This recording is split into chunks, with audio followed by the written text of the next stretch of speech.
운전을 하다 보면 이렇게 어린아이들이랑 사고가 나는 경우가 있을 수도 있습니다. 과실 유무를 떠나서 아이들은 보통 이런 상황이 되면 괜찮습니다 하고 이렇게 저렇게 일어나거든요. 아이가 괜찮다고 했으니까 그냥 그럼 가도 될까요? 자, 다음 영상은 이렇게 살짝 하고 쿵 부딪힌 사고인데요.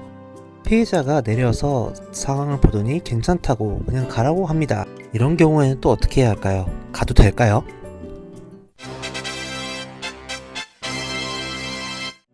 물론 이런 경미한 접촉사고에서 우리 마동석 형님 같은 경우는 괜찮은 것 같은데 그냥 가십시오. 물론 이렇게 괜찮다고 하고 정말 뒤탈 없이 괜찮으신 분들도 있어요. 하지만 이거 정말 큰일 날 수도 있는 문제입니다, 여러분. 자, 여러분들이 이거 뺑소니가 되실 수 있어요. 일단 첫 번째 영상을 좀 볼게요. 어린아이하고 사고가 발생이 됐죠. 자, 여기 어린아이하고 사고가 나고 아이가 괜찮다는 의사를 표시하고 현장을 이탈했을 때의 판결이 나온 판결문이 있습니다. 자, 여기 보게 되면 12살짜리 어린 친구의 자전거를 부딪히고 나서 넘어지게 했는데 애가 괜찮다라고 했어요. 그래서 아이한테 그냥 보내기는 찜찜했는지 본인의 연락처를 알려주고 현장을 이탈한 겁니다.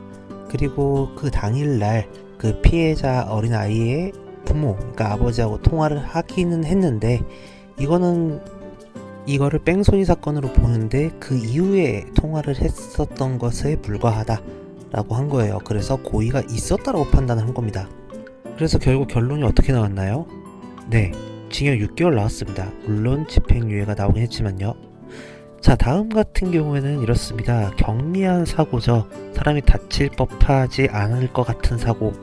근데 피해자분도 당연히 내려서 차량을 보고 그리고 본인 몸 상태를 체크하니까 괜찮은 것 같아 해서 보냈어요. 그랬는데 왜 징역이 나왔을까요? 자, 사고가 나고 실제로 2주 진단을 받았는데요. 이 이후에 이 피해자가 경찰서에 신고를 한 거예요. 근데 현장에서 괜찮다고 하고 그리고 실제로 엄청 경미한 사고 아니냐, 사람이 다칠지 않을 정도 사고 아니냐.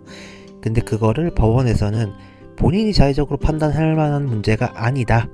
일단은 그런 부분들은 진단서가 나와 있으면 의사 진단에 따라서 가야 되기 때문에 본인이 그걸 판단해서는 안 된다라고 한 거예요. 그렇게 해서 결국 이것도 유죄가 나왔습니다. 역시 적용된 법리는 특정범죄가중처벌법 등에 관한 법률 위반이고요. 자, 우리가 사고가 나면 이렇게 크게 누가 봐도 사람이 다치겠구나 싶을 정도면 구급차를 부르고 경찰을 부르고 뭐 하겠죠. 그런데 실제로 그런 사고보다는 이런 경미한 접촉사고들이 현실에서는 더 많죠. 근데 이런 경우에는 그럼 경찰 부르고 구급차도 불러야 되는 건가? 판단하기 참 애매하죠. 자, 이럴 때는 그냥 사고를 야기한 사고가 발생된 지역의 지구대 또는 관할 경찰서에 전화해서 신고를 하세요. 아니면 이것도 저것도 그냥 잘 모르겠다 그럼 112로 그냥 전화하셔서 신고를 하시기 바랍니다. 사고가 어디서 났고 어떻게 났다 이런 정도만 신고를 해 놓으셔도 신고 이력이 있는 것과 없는 것은 정말 천지 차이예요. 자, 두 번째로는요, 보험회사 콜센터로 전화를 해서 보험사고가 발생됐음을 알리시기 바랍니다.